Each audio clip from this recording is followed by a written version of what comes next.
헬라인에게도 말하여 주 예수를 전파하니 주의 손이 그들과 함께 하심에 수많은 사람들이 믿고 주께 돌아오더라. 아멘. 네, 오늘은 코비드-19 영성 두 번째 시리즈로 전도와 선교, 아웃리치에 대해서 말씀 나누도록 하겠습니다. 요즘처럼 어려운 때에 이 어둠의 세력들은 여전히 하나님 나라의 복음이 진행되는 것을 이곳저곳에서 극렬하게 방해하고 있습니다. 기독일보 신문에 실린 기사를 보니까요, 중국의 어느 지역에서 이제 중국도 생활이 어려운 사람들을, 주민들을 대상으로 이제 정부에서 뭐 기초생활 수급 그런 이제 돈을 제공하고 하는데요. 뭐 생활 보조금이죠, 복지수당 같은 거죠. 그런데 이제 집집마다 찾아다니면서 이렇게 보면은 이제 가정에 이제 예수 믿는 그런 분들 같은 경우 뭐 십자가도 이렇게 벽에 걸려 있고 또 예수님 사진도 걸려 있고 하잖아요. 그게 걸려 있으면은 복지수당을 주지 않겠다. 중국 정부에서 이렇게 나온다라고 하는 것입니다. 다 떼내고 시진핑 사진을 걸어라. 이거를 요구한다라고 하는 것입니다. 어떤 할머니는 이제 그 도움을 받았으니까 하나님 감사합니다 이렇게 이제 표현을 했다는 거예요. 당신 그 말을 했기 때문에 이거 복지수당 주지 않겠다. 뭐 이런 식으로 나오는 것이죠. 정말 힘들고 어려운 사람들에게 그 돈을 빌미로 해서 그 신앙을 포기하게 만드는 이런 어떤 핍박이 지금 중국에서 자행되고 있는 것이죠. 코비드가 가져온 복음의 그런 장애물들이 이런 우리 선교사님들에게도 지금 찾아오고 있습니다. 우리 미국의 남침내 선교부, 해외 선교부에서 올해 봄에 이제 파송하기로 예정되었던 70여 분의 선교사님들이 지금 모두 발이 묶여 있는 상태라고 합니다. 모든 훈련을 다 마치고 이제 뭐 가족들하고도 또 일가친지 뭐 친구들하고도 다 인사 나누고 뭐 집을 가지고 있었던 분들은 뭐 집도 다 팔고 그 다음에 여행 가방도 이제 다 싸가지고 출발하려고 하던 참에 이 코비드 사태가 터지면서 뭐 비행기도 이렇게 뜨지 못하고 국가들마다 봉쇄령이 내려지고 그래가지고 이제 갈 수가 없게 된 거예요. 그래서 지금 수개월째 그냥 그 짐가방, 여행 가방만 그냥 다시 열어놓은 채 그냥 숙소에서 마냥 기다리고 있는. 그래서 이분들이 많이 낙심이 되고 많이 힘든 시간을 지금 보내고 있다고 합니다. 며칠 전에 우리 카톡 메시지로 기도 제목을 부탁하는 또 글을 하나 봤는데 지금 한국에서 또 그 선교 훈련을 마치고 일본으로 파송 받을 그 준비를 하고 있었던 우리 사우스웨스턴 출신의 그 이형기 목사님이라고 아시는 분들 계실 겁니다. 이분도 지금 한국에서 발이 묶여가지고 지금 가족들이 그냥 나가지 못한 채 지금 기다리고 있다라고 하는 것이죠.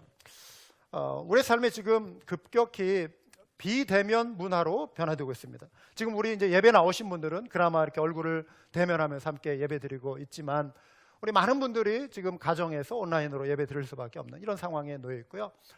사회의 여러 가지 활동들이 이제 얼굴과 얼굴을 직접 대면하지 않고서도 이루어지는 일들로 그런 문화가 지금 급격하게 흘러가고 있습니다. 이미 물론 이것은 이전부터 진행되어 왔습니다. 뭐 온라인 원격 수업도 있었고 또 온라인 쇼핑도 있고 뭐 주문해서 이렇게 뭐 아마존 같은 경우 통해 비대면으로 다 주문하고 물건을 구입하는 이러한 문화들이 지금 계속 준비되어 왔지만 코비드가 이것을 강제적으로 확 앞당겨 버린 거예요.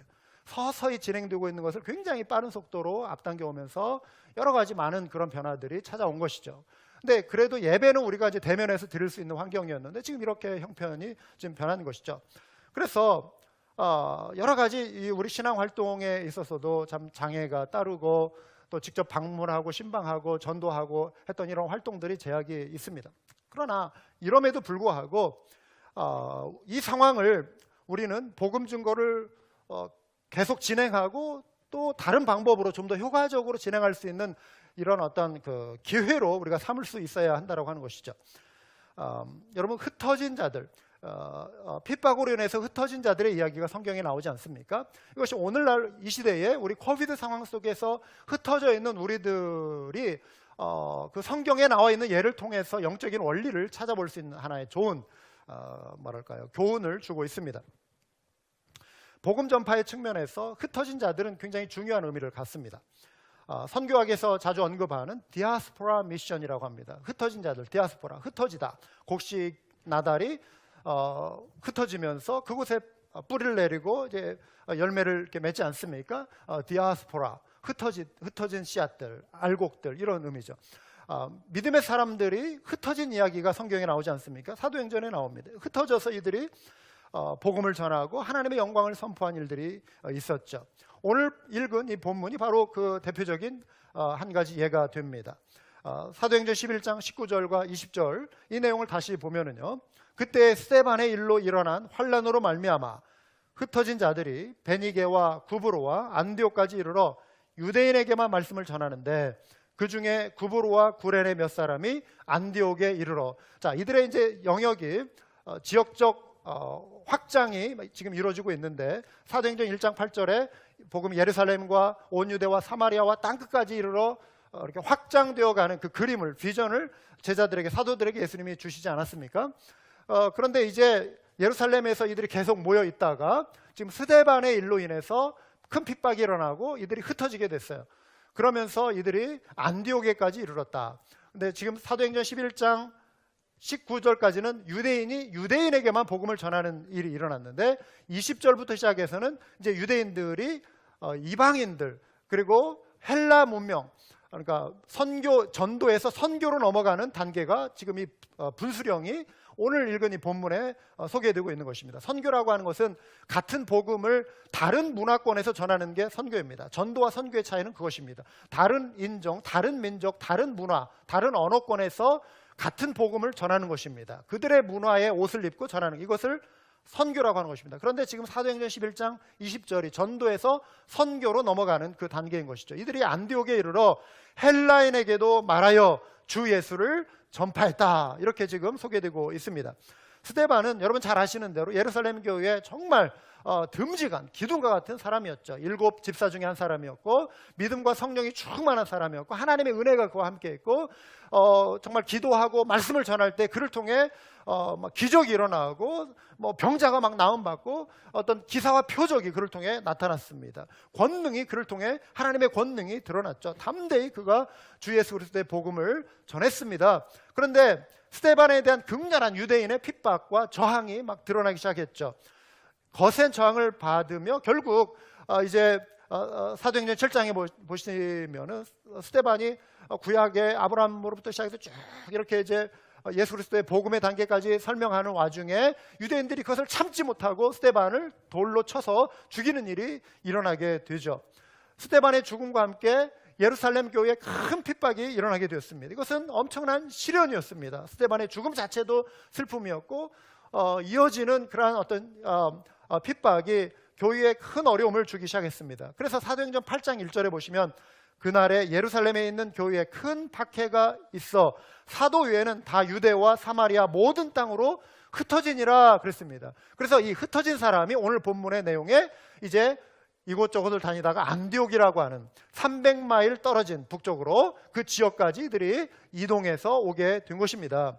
이 핍박의 중심에 누가 있었냐면 청년 사울이 있었어요. 아직 회심하기 이전에 사도 바울입니다.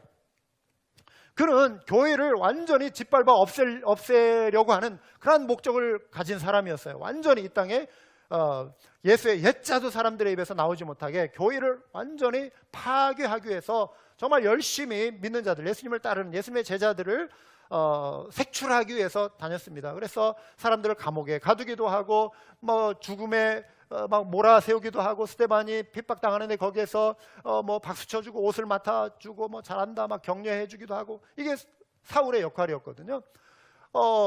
그러면서 그 사울이 이러한 핍박을 하는 가운데 감옥에 많은 사람들이 붙잡혀가고, 예루살렘에 뭐 3,000명이 의심하고 5,000명이 의심하고 많은 그리스도인들이 있었는데 사도들 위에 뿔뿔이 다 흩어졌다 그랬습니다. 흩어지게 됐습니다. 여러분, 우리가 지금 코로나 바이러스로 인해서 흩어지게 돼 있어요. 흩어져 있어요. 많은 분들이 뭐 대형 교회든 중형 교회든 소형 교회든 다 뭐 예외가 없어요. 네? 예외가 없어요. 교회인들이 온전히 다 모여서 함께 예배드릴 수 없는 이런 상황에 지금 놓여 있는 것이죠. 여러분, 코로나라고 하는 단어, 스페인어로 라 코로나, 이 단어에서 왔다고 합니다. 이 말의 뜻이 크라운, 왕관. 전에도 말씀드린 것처럼 이제 코로나 바이러스, 왜 그 바이러스를 코로나 바이러스라고 했는가? 코로나의 의미가 크라운, 왕관 모양처럼 생겼다. 전자현미경으로 이렇게 보니까. 그래서 그 명칭을 얻게 된 것이죠. 여러분, 그런데 공교롭게도 오늘 본문의 주인공인 스데반의 이름의 뜻이 크라운이에요. 크라운. 코로나예요. 코로나. 스데반의 뜻이 코로나, 크라운. 그래, 스데반 이 크라운과 또 이 코로나 크라운, 이것으로 인해서 지금 환란이 일어난 거예요. 환란이 일어났어요. 스데반은 그 환란의 핍박의 대상이었지만 이 지금 코로나 바이러스는 환란의 주범이 되는 거죠. 보이지 않는 이 바이러스가 많은 어려움을 가져다주고 있습니다. 사람들 흩어지게 하고, 뭐 감옥 아닌 감옥처럼 집안에 우리가 정말 갇혀 있게 만들어 버린 것이죠. 자, 그런데요, 하나님은요, 이 환란을 통해서 하나님이 계획하고 계시는 그 열방을 향한 복음 증거, 열방을 구원하시기 위한 하나님의 뜻을 진행하고 계시다라고 하는 사실은, 흩어진 무리들이 가는 곳마다 복음을 전하는 것이죠. 그 먼 안디옥까지, 요즘 뭐 300마일이면 뭐 한 4시간, 5시간 운전하면 갈 수 있는 거리잖아요. 근데 이들이 뭐 걸어서 얼마나 뭐 번번한 교통수단이 그 당시에 뭐 있었겠습니까? 피난 행렬이죠. 피해서 가는 곳마다 그러면서 또 복음을 전하고, 재워주는 곳 사람들하고 또 복음을 나누고, 또 이동하다가 그늘에서 쉬다가 만나는 사람들에게도 복음을 전하고, 그러면서 안디옥까지 간 거예요. 헬라인들에게 주 예수를 전파했다 그랬습니다. 주의 손이 그들과 함께 하심으로 수많은 사람들이 믿고 주께로 돌아왔다, 이 기록이 있습니다. 이로써 안디옥 교회가 형성이 됐죠. 그런데 이 와중에 하나님께서 그 예수님을 따르는 제자들을 정말 그렇게 극렬하게 핍박했던 사울을 변화시켜 주신 것이죠. 부활하신 예수님을 만나고 그가 회심을 한 거예요. 사도 바울이 된 거예요. 사도 바울. 그래서 안디옥 교회가 형성이 되고, 핍박자였던 바울이 이제 안디옥 교회에 와서 바나바와 더불어 그들의 믿음이 자라도록 양육하고 말씀을 전하고 권면하는 그런 교사로, 성경 교사로 바울이 사역을 하기 시작한 거예요. 그런 가운데 바나바와 바울에 의해서 안디옥 교회가 놀라운 영적인 부흥과 성장을 경험한 거예요. 힘이 있는 교회가 된 거예요. 그리고 이제 바나바와 바울을 따로 세워서 더 먼 거리로, 소아시아 지역, 로마가 다스리는 그 전 영토에 두루 다니며 복음을 전하는 사도로, 선교사로 바울을 파송한 거예요. 하나님께서 지금 흩어진 자들을 통해 이루신 일이 이와 같다는 것입니다. 코로나라고 하는 시련 중에서 하나님은 하나님의 구원 역사를 변함없이 이루어가고 계시는 줄 믿습니다. 지금도 마찬가지, 지금도 이루어가고 계세요. 그런데 만일 우리가 이 시련 앞에서 그냥 마냥 두려워하고 숨어버리고 멈춰버린다면, 그렇죠? 우리에게 주어진 그 사명, 그 열정을 이 어려움을 핑계로 눈을 들어 밭을 보라, 이 사명 땅끝까지 이르러 증인되라, 이 사명 이제 나와 상관이 없어요. 뭐 코로나 기간이 끝나야 뭘 좀 이제 다시 하죠. 지금은 나와 전혀 상관없는 거예요. 우리 교회와 전혀 상관없는 거예요. 이럴 수 없다라고. 이러면은 그냥 이 시련은 시련으로 끝나는 거예요. 근데 초대교회 성도들은 시련을 오히려 전환시켜서 하나님이 이루어 가시는 놀라운 선교의 열매로 이들이 변화시켜 가는 거예요. 전환시킨 거예요. 그런 것처럼 우리가 이 시기에도 어떻게 우리가 효과적으로 선교를 감당할 수 있을 것입니다. 여기에 우리가 마음을 모을 필요가 있다고 하는 것입니다. 지난주에 소개해드린 것처럼 마크 뮤빙이라고 하는 분이, 우리가 강제적으로 교회에서 이베큐에이션, 철거당한 거예요. 강제로 교회를 떠날 수밖에 없게, 비울 수밖에 없는, 막 폐쇄 조치하고 막 락다운하고 그럴 때 막 이런 느낌 아니었습니까? 10명 이상 모이면 안 된다, 이러고요. 그러나 그것이 우리의 교회됨을 결코 멈추게 할 수 없다. 참 멋있는 말이에요. 맞는 말이에요. 교회됨을 멈추게 할 수 없다. 교회됨이라고 하는 것은 지난주에도 우리가 나눈 것처럼 우리가 있는 자리에서 예루살렘을 향하여 창문을 여는 거예요. 예배자로서 포기할 수 없는 거예요. 교회 예배당에 떠나 있다 할지라도 나는 여전히 예배자로 살아가는 거예요. 우리가 모일 수 있다면 모여서도 예배자로 우리가 하나님을 찬양하고 하나님을 영화롭게 하는 거예요. 교회됨을 멈추게 할 수 없다라고 하는 것입니다. 성도됨을 멈추게 할 수 없다라고 하는 것입니다. 사명자됨을 멈추게 할 수 없다라고 하는 것입니다. 흩어진 자리에서 전도와 선교의 사명 감당할 수 있습니다. 이 상황에서도 감당할 수 있어야 한다라고 하는 것입니다. 이것이 교회됨입니다. 물론 우리는 선교 현장에 지금 달려나가기가 어려워요. 훈련받고 지금 준비된 우리 선교사님들도 지금 발이 묶여 있는데 우리 역시 우리가 어떻게 지금 당장 선교지로 나가기가 쉽진 않죠. 그렇지만 이미 또 열방에 흩어져 계신 우리 선교사님들이 계세요. 많은 분들이 이렇게 출국 조치를 당하고 또 여러 가지 어려움으로 인해서 귀국해야 하는 그런 선교사님, 귀국하신 선교사님들도 많이 계십니다. 그렇지만 또 많은 선교사님들이 여전히 현장에 남아서 복음을 전하고 사역을 감당하고 계신 분들이 많이 있어요. 우리가 그분들하고 연결이 돼요. 기도로 연결이 되고 물질적인 후원으로 연결이 돼야 돼요. 가장 효율적인 선교 방법 중에 하나가 지금 이 코로나 사태 기간 중에 우리가 선교에 참여할 수 있는 것은 기도의 후원이고 물질적인 후원이에요. 얼마 전에 아프가니스탄에 나가 있는 피로조 선교사님의 편지를 받았는데요. 레오보스 지역에 있는 그리스, 레오보스 지역에 있는 난민들에게 8월 중순부터 2달간 자비량으로 가서 선교를 한다는 거예요. 그러면서 후원을 요청하는 또 편지를 보내왔어요. 그리스 그 지역도 코로나로 안전한 지역이 아니에요. 그러나 사명자로 이분이 가기 원하는, 거기에 너무 지금 도움이 절실히 필요한 그런 사람들이 있다. 소식을 듣고 가겠다.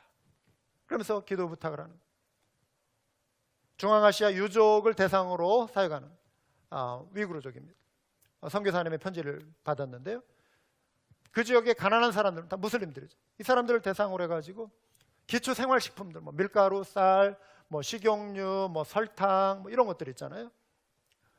이 필수품을 이제 일괄적으로 구입해가지고 한 가정당 여기 달러로 하면 25불 정도 그 비용으로 해가지고 44가정에 전달을 했다는 거예요. 그 음식을 다 이렇게 사가지고. 그러니까 무슬림들이 정말 열악하고 가난한 사람들이요, 이 교회의 방문을 받으면서 굉장히 감격하면서 어떤 분은 눈물을 흘리면서 감사를 하더라는 거예요.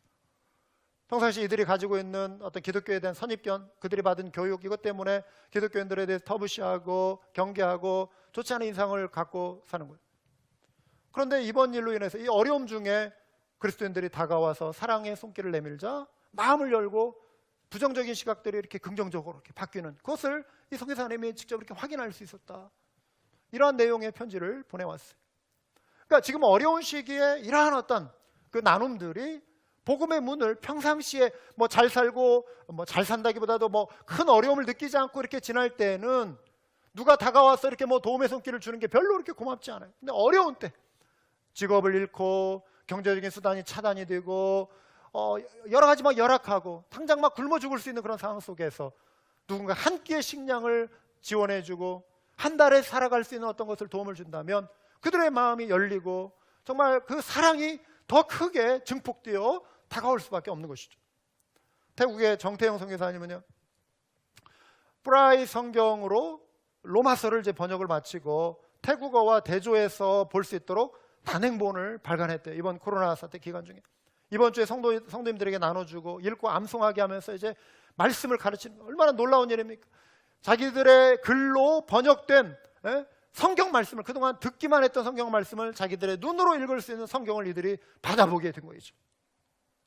엄청난 사건이에요. 이거는 선교적인 측면에서. 코로나 바이러스로 인해 국가 비상사태가 생겨 모든 대외 활동을 할 수 없는 중에도 이분이 사무실에 앉아가지고 선교를 멈춘 게 아니라 성경을 번역을 해서 이게 번역 선교를 하는 거예요. 그러니까 코로나 사태가 우리의 쉼과 멈춤을 정당화할 수 없다라고 하는 것입니다. 멈춰도 우리는 할 수가 있는 거예요. 할 수 있는 일이 있다라고 하는 것입니다. 어떠한 상황과 환경에서도 방법들을 찾아보면 길이 열리는 거예요. 새로운 준비를 할 수 있는 기회가 되는 것입니다. 아까 중국의 그 가난한 기독교인들 이야기를 말씀드렸는데요. 방글라데시나 뭐 인도, 수단, 말레이시아 뭐 이런 데도 그리스도인들 있잖아요. 소수이긴 하지만. 그런데 정부에서 이들에게도 이제 뭐 보조금도 이렇게 제공해주고 이렇게 하는데요. 와가지고 하는 말이 신앙을 포기하라고. 기독교를 포기해야 내가 도움을 주겠다. 정부에서 도움을 주겠다. 이런 식으로 나오는 거예요. 여러분, 정부가 종교와 이런 거 따지지 말고 자국민이잖아요. 정부는 국가의 기능은 국민을 보호할 책임이 있는 거예요. 거기에 종교라고 하는 것을 딱 끼어들어가지고 이참에 야비하고 잔인한 거죠. 신앙을 포기해야 지금 이들이 막 굶어 죽어갈 판에 뭐라도 좀 도움을 받으면 살 수 있는 상황에서 거기에 그거 가지고 이렇게 신앙을 저울질하게 만드는 이거는 참 이거 너무나 이거 야비한 거 아닙니까? 잔인한 거죠. 그러니까 어떤 사람들이요 어쩔 수 없이 내 새끼 굶어 죽어가는데 나 신앙 포기하는 사람들도 나오고 어떤 사람은 나 죽어도 신앙 포기할 수 없다. 그 믿음 이런 분은 막 자살하려고 하고 막 이런다는 거예요. 이런 상황을 알고 오픈도어 선교회 이제 이 글을 제가 이렇게 보니까 이런 내용이 나오더라고요. 이 선교회에서 그래서 그들이 이제 뭐 후원도 받고 막 이렇게 해가지고 그런데 찾아다니면서 그런 물품을 구입해서 식량도 전달해주고 막 그러는 거예요. 이 코비드 기간 중에 영양실조나 기아로 사망하지 않도록 베트남 북부 지역에서도요 지방 정부가 지금 그런 일을 하고 식량 지원을 거부하면서 이런 말을 한다는 거예요. 너는 기독교인이고 네 하나님이 너 하나님 믿잖아. 그럼 하나님이 네 가족 책임져 주실 거 아니냐? 하나님이 책임져 주실 거야. 정부는 네 가족에 대한 책임이 없다. 이런 식으로 나온다. 이 글을 읽으면서 시편 42편 2절 3절 말씀이 떠올랐어요. 내 영혼이 하나님 그 살아계신 하나님을 갈망하나니 내가 어느 때에 나가서 하나님의 얼굴을 배울까? 사람들이 종일 내게 하는 말이 네 하나님이 어디 있느냐? 이 코비드 기간 중에 야 너네 굶어 죽었는데 네 하나님 어디 있냐? 하나님이 전능하신 다음에 뭐 기도 응답하신 다음에 네 하나님 어디 있느냐? 조롱한다. 이 지금 시편 42편의 저자가 지금 그러한 경험을 하는 거예요. 다른 정황이긴 하지만. 그러니까 내 눈물이 주야로 내 음식이 되었도다. 얼마나 힘들고 어려운 눈물을 줄줄 흐르면서 내 하나님이 어디냐? 조롱하는 사람들 틈에서 힘들어. 제가 이 글을 읽다가 마음에 막 정말 안타까움이 눈물이 나오더라고요. 그래서 어떤 마음이 드냐? 그래 그들에게 하나님이 돌보시는 것 좀 보여주면 좋겠다. 이 마음이 확 듭니다. 정말 하나님이 돌보신다. 이거 좀 보여주자. 우리가 좀 보여주자. 우리가 좀 보여주자. 하나님은 이 시대에 여러분 하나님의 사람들을 통해 일하세요. 할렐루야. 보이지 않는 하나님이 보이는 교회를 통해 이 시대에는 어느 신학자는 교회가 제2의 성육신이다. 예수 그리스도가 육신으로 하나님 육신으로 오신 그 예수 그리스도가 다시 오신다면 교회의 모습, 그리스도의 몸, 가시적인 교회가 하나님을 볼 수 있는 통로다. 그러면 교회가 이 시대에 하나님의 살아계심을 드러낼 수 있어야 한다라고 하는 것입니다. 그러니까 우리가 이런 소식 들으면 딴 나라 이야기, 달나라 이야기로 여길 것이 아니라 우리가 할 수 있는 선에서 우리가 좀 희생하면서 이런데 좀 헌금을 좀 막 보내주면 좋겠어요. 그래가지고 한 끼라도 해결하고 한 달이라도 좀 해결하면서 봐라! 하나님이 살아계시다. 미국에 있는 그리스도인들이 이렇게 헌금해가지고 우리 음식 식량 먹을 거 보내준다. 우리 조선말 그 대한제국 시절에 나라가 멸망해 갈 때 정말 암흑게 소망이 없는 그 나라에 청일전쟁 일어나고 막 러일전쟁 일어나고 지들 나라 가서 싸우지 않고 우리나라의 전쟁터에서 싸울 때 사람들의 소망이 먼저 미국 대사관에 공사관에 피하면 목숨 건진다. 미국이라고 하는 나라가 힘이 있다. 기독교가 힘이 있다. 그러면서 이들이 유교, 불교, 막 그 샤머니즘 여기에 막 쪄들어가지고 그런데 이게 다 실패. 사람들의 소망을 주지를 못했어요. 그런데 기독교의 새로운 빛을 이들이 보기 시작한 거예요. 의료 선교사들이 오고 교육 선교사 막 학교를 열어주고 한글을 가르쳐주고 막 이러면서 삶을 변화시켜주고 먹을 거 갖다 주고. 기독교는 말로만 천국을 이야기하는 것이 아니라 삶에서도 정말 복된 어떤 도움을 실제적으로 줄 수 있는 능력이 있는 하나의 신앙이다. 이걸 보여준 거예요. 그래서 사람들이 기독교로 확 쏠려올 수 있는 그런 배경이 된 거예요. 그러니까 이 코로나 기간이 고난받는 제3세계 이 아시아권 이런 데에 복음의 능력이 빵과 함께 실질적인 능력으로 갈 수 있어야 할 줄 믿습니다. 지금이 그래서 기회라고 하는 거예요. 기회. 우리 선교사님들 제가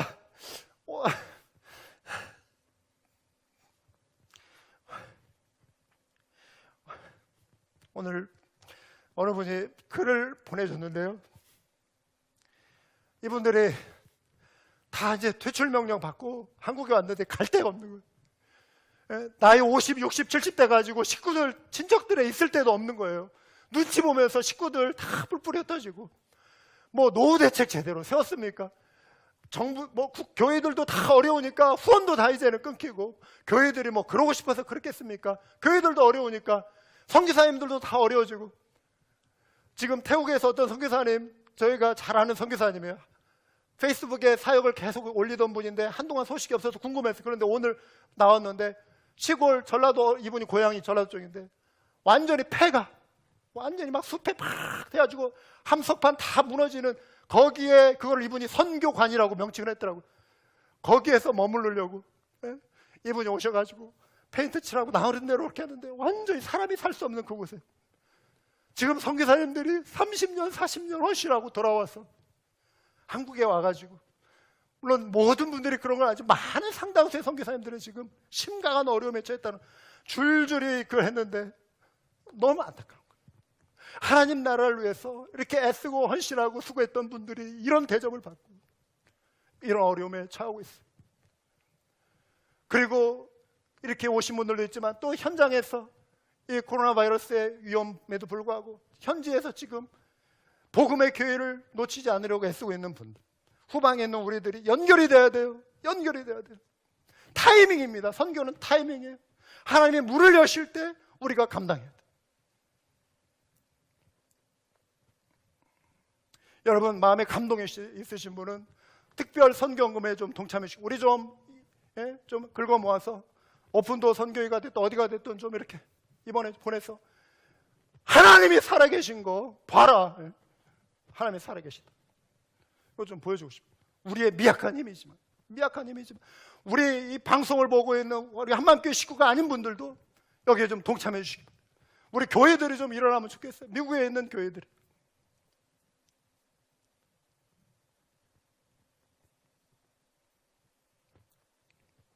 바울은요, 그가 회심하고 감옥에 갇히게, 복음을 열심히 전하다가 감옥에 갇혔어요. 우리가 집안에 지금 이렇게 머물러 있는 거 감옥처럼 느껴지는 이런 생활. 바울이 이 말을 해요. 에베소에 보내는 그 글에 에베소 6장 19절 20절에 보면, 또 나를 위하여 구할 것은 내게 말씀을 주사 나로 입을 열어 복음의 비밀을 담대히 알리게 하옵소서 할 것이니, 이 일을 위하여 내가 쇠사슬에 매인 사신이 된 것은 나로 이 일에 당연히 할 말을 담대히 하게 하렴. 쇠사슬에, 내가 복음을 위하여 내가 쇠사슬에 매였다. 그런데 나를 위해 기도해달라. 묶여있지만, 매여있지만, 감옥에 갇혀있지만 담대히 입을 열어 복음을 전할 수 있게. 갇힌 자들도 갇혀있지만 사도 바울은 그 상황을 핑계 삼지 않고 잘됐다 쉬자 이게 아니라 복음을 전하겠다. 복음을 전하겠다.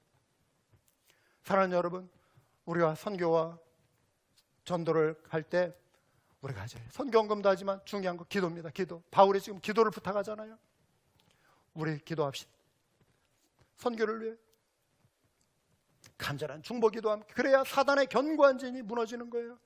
갈수록 지금 이 어둠의 세력이 중국을 비롯해서 복음을 무너뜨리려고, 하나님의 교회를 무너뜨리려고 이곳저곳에서 얼마나 지금 가진 악랄한 짓을 자행하는지 모릅니다.